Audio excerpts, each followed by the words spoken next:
the magic word. Here in the secret kindergarten, the world's best show for kids is starting. The Secret Kindergarten Radio Show. Use your ears and your imagination. We're going to play, we're having fun. The Magic Secret Kindergarten on the Revolution Radio Station.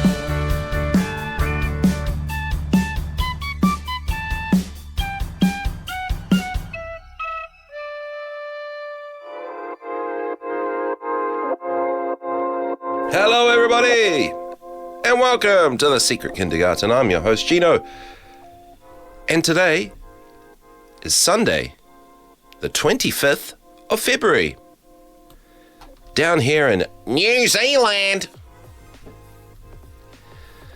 And today's daily words of wisdom, thanks to Manly P. Hall, are these.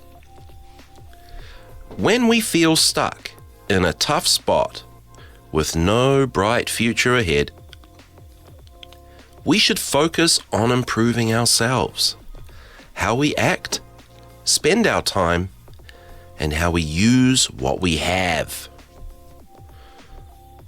We got to just use what we got, right? This won't make all our problems go away, but it will help us handle them better.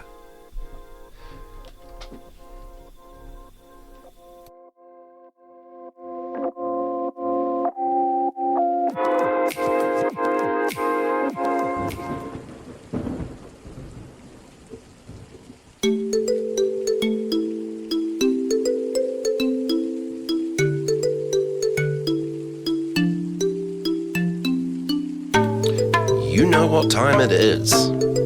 It is that time of the weekend once again. It's nature time! Today, we are talking about the raccoon. Raccoons have a black mask across the eyes and bushy tail, with anywhere from 4 to 10 black rings on that tail. The forepaws are like human hands and make the raccoon very good at grabbing and snatching things. Raccoons have a stocky build and typically weigh from 6 to 7 kilograms, which is around about 13 pounds. Males are usually heavier than females. The body length ranges from 600 to 950 millimeters, 2 to 3 feet. Raccoons are found across southern Canada, throughout most of the United States, and into northern South America. Raccoons prefer to live in moist woodland areas. They can also be found in farmlands, suburban and urban areas. Raccoons are omnivorous animals, which means they eat plants and animals. Plant foods vary from fruits to nuts, including wild grapes, cherries, apples, berries, and acorns. And guess what? I was like a raccoon yesterday, snatching apples from a tree. I was going for a walk out in nature, and we found a whole lot of apple trees, so we picked a whole lot of apples with our raccoon hands. Raccoons may also eat peaches, plums, figs, citrus fruits, watermelons, and walnuts. They also forage for crayfish, insects, frogs, fish, and bird eggs. Raccoons have adapted to eat trash and other food available in urban areas. Raccoons are nocturnal, and nocturnal means they are active at night, but can sometimes be seen during daylight hours. They are solitary animals, which means they live alone and the only social group raccoons form consists of a mother and her young. Although they move slowly, with a shuffle-like walk, they can reach speeds of 15 miles per hour on the ground. Raccoons climb with agility and can withstand a drop of 35 feet from a tree. Raccoons are excellent climbers and strong swimmers. Raccoons have been known to live a maximum of 16 years in the wild. A captive animal was recorded living for 21 years. The lifespan of raccoons in the wild is estimated at 3 to 5 years. So a quick recap. Raccoons live an average of 5 years in the wild. They are very good at climbing. And coyotes, wolves, hawks, and owls like to eat them. Ah!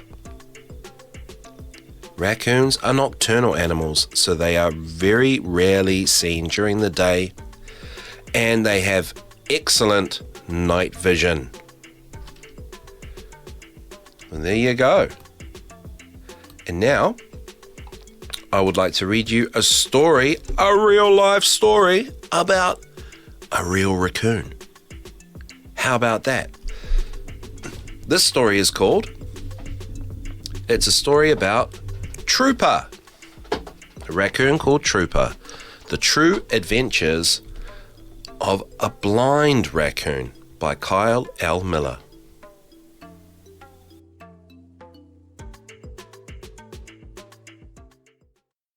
Miss Dot worked as a wildlife rehabilitator and a teacher in the state of North Carolina. She had special permission to take care of wild animals that were hurt, sick, or left alone as babies. She took them to her home and cared for them until they could go back to their natural environments or homes called habitats. One summer afternoon, a woman found a baby squirrel all alone. She called to ask Miss Dot if she could take care of it. Miss Dot said she would come right over. When she brought the baby squirrel home, two children ran up to ask Miss Dot what was inside the box. She taught them all about squirrels. She knew the more the children learned about an animal, the more they would respect it. She warned them, never pick up a wild animal, even if you can't move it. even if the animal can't move, It could hurt you or even make you sick. If you find an animal and you are worried something is wrong with it, always tell an adult. But you all knew that, right? All you kids out there, you already know that. She took the baby squirrel inside and put it in a little cage where it would be safe. Miss Dot received another phone call, this time from a friend. He had found an injured baby raccoon lying on its side in some tall grass on a golf course. He wanted Miss Dot to take care of it. The little raccoon was only 8 weeks old. Baby raccoons are called kits. The injured kit didn't move and was bleeding from cuts on its head and nose. Miss Dot took the kit home to help it. The little raccoon was very badly hurt. She gave it water and medicine from a dropper because it couldn't open its mouth very well. She put medicine on the raccoon's cuts to keep them from getting infected. She cleaned the little kit and put it in a carrier with a soft blanket and a heating pad to keep it warm. Day after day, Miss Dot was amazed the raccoon was still alive. Even after 5 days of loving care, the little raccoon still didn't move. All it did was breathe. Miss Dot believed it had brain damage from being hit on the head. She felt very sad because she thought it was going to die. She looked into the carrier at the kit, and her tears dropped onto its fur. "I'm so sorry, little one," she said.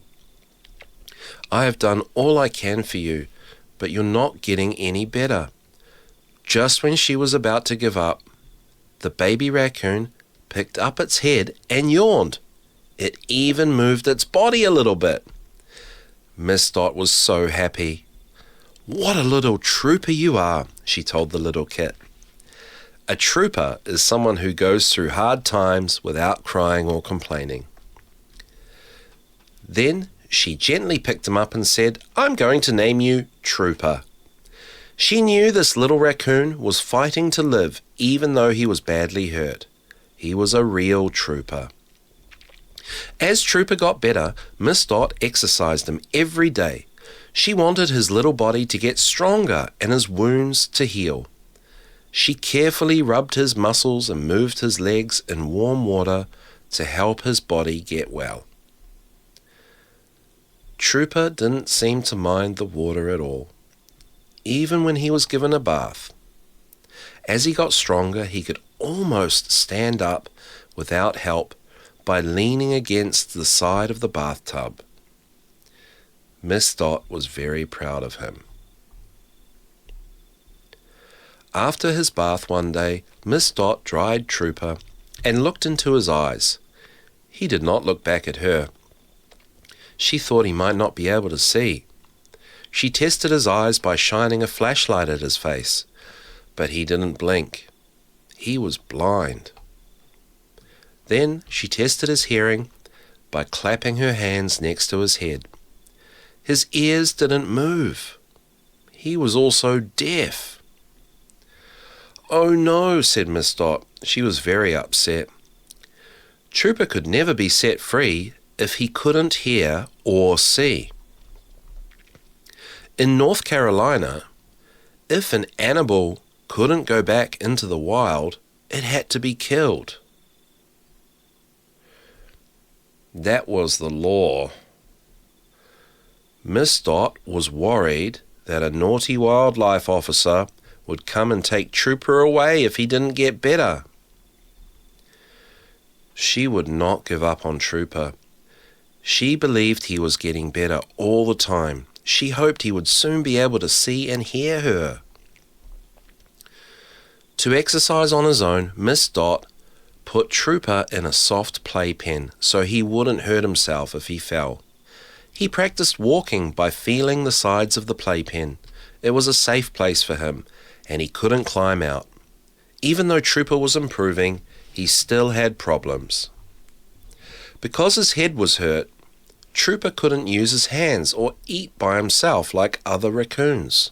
Raccoons are famous for using their hands to feel food, especially in the water. Their little hands are human-like, with 4 fingers and a thumb. Some people believe they wash their food. They are really just feeling it and tearing at it to get the parts that can be eaten. Miss Dot also worried that Trooper couldn't smell anything. When she put food in front of him, his little nose didn't move like it should have. But when food touched his tongue, he gobbled it up. There was no doubt that he could taste his food. While getting well, Trooper ate soft foods like applesauce, smashed bananas, and lemon pudding. He loved lemon pudding. He also liked baby human food, which was very good for him. Several weeks later, when Trooper was being fed next to Miss Dot, a storm came up. A boom of thunder shook the house. Trooper almost jumped into Miss Dot's lap. "Oh my goodness," she said, "I think you can hear." She put Trooper on the floor and clapped her hands near his ear. He turned his head toward the clapping sound. Miss Dot was so excited. Trooper's hearing had returned. Because he was able to hear, Miss Dot started singing to him. She got close to his ear and sang a song she remembered from her childhood. He seemed to enjoy it because he relaxed while she sang. After a while, he made little raccoon noises back to her. It was like they were singing together. Now Miss Dot felt good about taking Trooper outside to the backyard. He could follow her when he heard her sing. She even had a friend help her make up words for a song, just for Trooper. When Miss Dot stopped singing or making noises, Trooper walked in circles. That was because he couldn't see where he was going. He didn't know which way to turn. Miss Dot started to sing again, and he walked straight toward her. Trooper followed her voice every time. Trooper liked being outside as long as Miss Dot was with him. They went for walks along the backyard fence. Trooper could feel the grass under his hands, as well as little rocks and leaves. He couldn't pick them up like other raccoons do, but he did stop to feel things on the ground. If he walked into a puddle, he would press his hands down into it. Raccoons have sensitive hands, and they often feel around in the water for things to grab. After 6 months, Trooper had made great progress. He could hear, eat more solid foods, go for walks, and feel things with his hands. But he still couldn't see, smell anything, or feed himself. He would never be set free. Miss Dot was worried if she stayed in North Carolina, Trooper would be taken away. She had a big decision to make. The only other thing she could do was move to a place where Trooper would be safe. Miss Dot picked 3 states on a map and looked up their laws on keeping wild animals. She studied each state's laws and then knew exactly where they could go. Florida! Florida is where Trooper could finally be safe at home. It was time to pack up their things and move to their new home. Trooper made sure his lemon pudding was packed too. The drive to Florida from North Carolina took 2 days. When they arrived at their new home in Fort Myers, Florida, Miss Dot gave Trooper his own bedroom. He was free to go out in public where other pets were welcome. Once they were settled in their new home, Miss Dot made a plan. The first thing she did was to make sure she was allowed to keep Trooper by getting a permit. She promised she would keep him safe and healthy. She loved Trooper. Miss Dot wanted to save and help all animals, so she found a local wildlife hospital where she could help. The hospital was called CROW, which stands for Clinic for the Rehabilitation of Wildlife. CROW is one of the oldest wildlife hospitals in the United States of America. They were happy to have Miss Dot's help. She took injured animals to the hospital, cleaned cages, and she loved to feed the orphaned baby animals.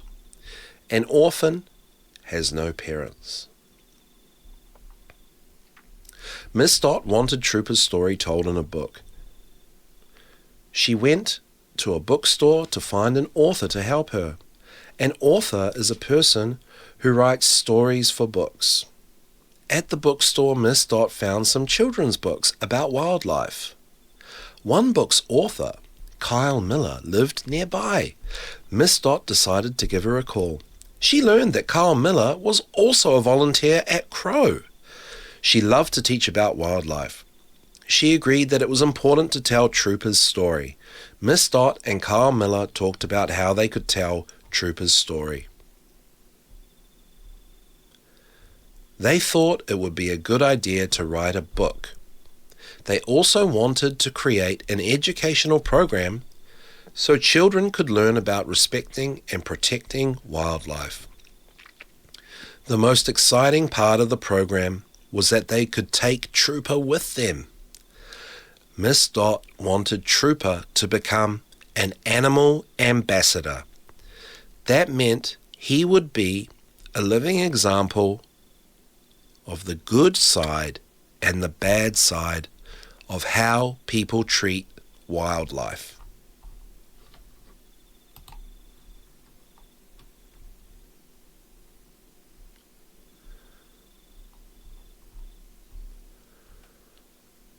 Now here's a little poem. while I'm running my mouth this whole show. This is called The Star by Jane Taylor. Twinkle, twinkle, little star, how I wonder what you are. Up above the world so high, like a diamond in the sky. When the blazing sun is gone, when the nothing shines upon, then you show your little light, twinkle, twinkle all the night.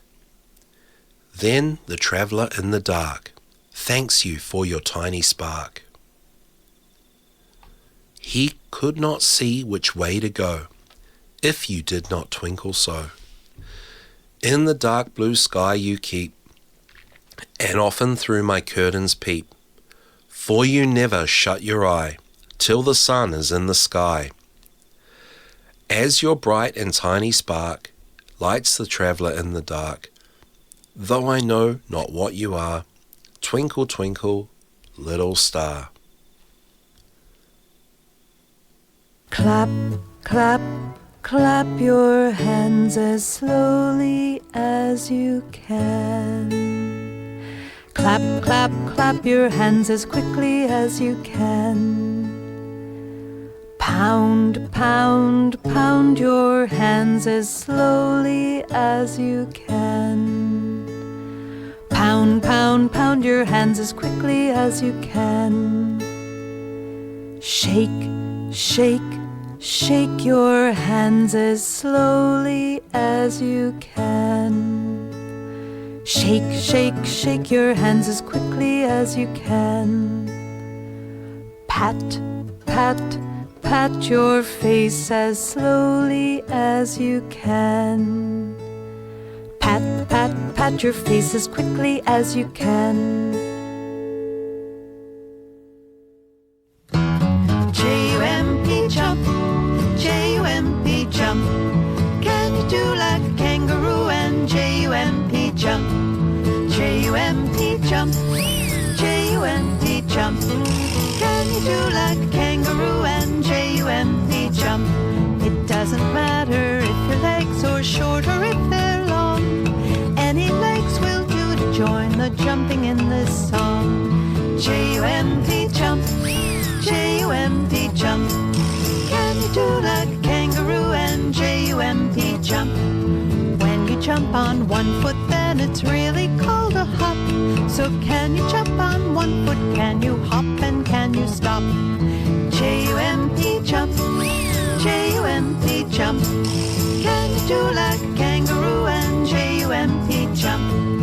You can jump and go nowhere or backwards for a time. Now take a jumping forward as I sing this little rhyme. J-U-M-P jump, J-U-M-P jump. Can you do like a kangaroo and J-U-M-P jump? Now watch the animals do as they do. If they don't jump, don't. If they do jump, do. Do-do-do-do-do, do-do-do-do-do, do-do-do-do-do-do-do-do, do-do-do-do, do-do-do-do, do-do-do-do-do-do-do. Once I knew a little dog who jumped around the park, and every time he jumped, you know that little dog would bark. J-U-M-P jump, J-U-M-P jump. Can you do like a kangaroo and J-U-M-P jump? J-U-M-P jump, J-U-M-P jump. Can you do like a kangaroo and J-U-M-P jump? Can you do like a kangaroo and J-U-M-P jump?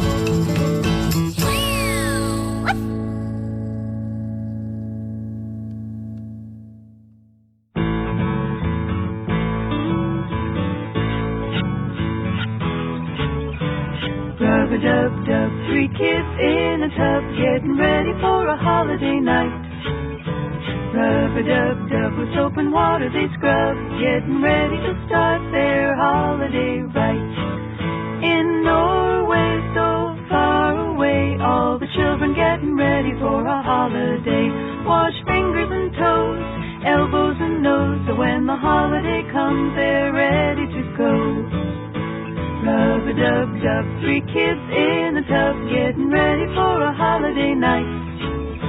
Rub-a-dub-dub with soap and water they scrub, getting ready to start their holiday right. Can you wash your face? Can you wash your toes? Can you scrub your elbows? Can you rub your nose? Rub-a-dub-dub, three kids in a tub getting ready for a holiday night. Rub-a-dub-dub with soap and water they scrub, getting ready to start their holiday right. Getting ready to celebrate a holiday night. Rub-a-dub-dub, rub-a-dub-dub, rub-a-dub-dub, three kids in a tub. Now I've got a little audio story for you. And this one's called The Elephant and the Dog. More Jataka Tales by Ellen C. Babbitt. Chapter 21. The Elephant and the Dog. Once upon a time, a dog used to go into the stable where the king's elephant lived. At first, the dog went there to get the food that was left after the elephant had finished eating. Day after day the dog went to the stable, waiting around for bits to eat. But by and by, the elephant and the dog came to be great friends. Then the elephant began to share his food with the dog, and they ate together. When the elephant slept, his friend the dog slept beside him. When the elephant felt like playing, he would catch the dog in his trunk and swing him to and fro. Neither the dog nor the elephant was quite happy unless the other was nearby. One day a farmer saw the dog and said to the elephant keeper, "I will buy that dog. He looks good-tempered, and I see that he is smart. How much do you want for the dog?" The elephant keeper did not care for the dog, and he did want some money just then. So he asked a fair price, and the farmer paid it, and took the dog away to the country. The king's elephant missed the dog, and did not care to eat when his friend was not there to share the food. When the time came for the elephant to bathe, he would not bathe. The next day again the elephant would not eat, and he would not bathe. The third day, when the elephant would neither eat nor bathe, the king was told about it. The king sent for his chief servant, saying, "Go to the stable and find out why the elephant is acting in this way." The chief servant went to the stable and looked the elephant all over. Then he said to the elephant keeper, "There seems to be nothing the matter with this elephant's body, but why does he look so sad? Has he lost a playmate?" "Yes," said the keeper. "There was a dog who ate and slept and played with the elephant. The dog went away 3 days ago." "Do you know where the dog is now?" asked the chief servant. "No, I do not," said the keeper. Then the chief servant went back to the king and said, "The elephant is not sick, but he is lonely without his friend the dog." "Where is the dog?" asked the king. "A farmer took him away, so the elephant keeper says," said the chief servant. "No one knows where the farmer lives." "Very well," said the king. "I will send word all over the country, asking the man who bought this dog to turn him loose. I will give him back as much as he paid for the dog." When the farmer who had bought the dog heard this, he turned him loose. The dog ran back as fast as ever he could go to the elephant's stable. The elephant was so glad to see the dog that he picked him up with his trunk and put him on his head. Then he put him down again. When the elephant keeper brought the food, the elephant watched the dog as he ate, and then he took his own food. All the rest of their lives, the elephant and the dog lived together. Oh, the elephant and the dog. Here's another quick poem about stars. I'm glad the stars are over me, and not beneath my feet, where we should trample on them like cobbles on the street. I think it is a happy thing that they are set so far. It's best to have a look up high when you would see a star. And I want you to shine like a star, just like Trooper the Racoon. What a superstar. And if you're old enough, make sure you are old enough. Tell Mummy and Daddy that you are old enough to stay up late and see the stars at night, because you can do tons of cool activities to enjoy the evening. you can get mum and dad to set up a paddling pool, or I think people call it a wading pool, in the back garden. Don't fill it up with water. Put some blankets and pillows in there so you can lie down in the wading pool and enjoy the moon and stars. And once you're all getting into looking at stars, you can teach each other how to identify constellations. What are constellations? Well, you're going to learn about that by staring at the stars. You can start with a constellation guide. You can download one from the internet and print it out. And everybody loves that. We're at the end of another half hour of the Secret Kindergarten. I love you. Bye.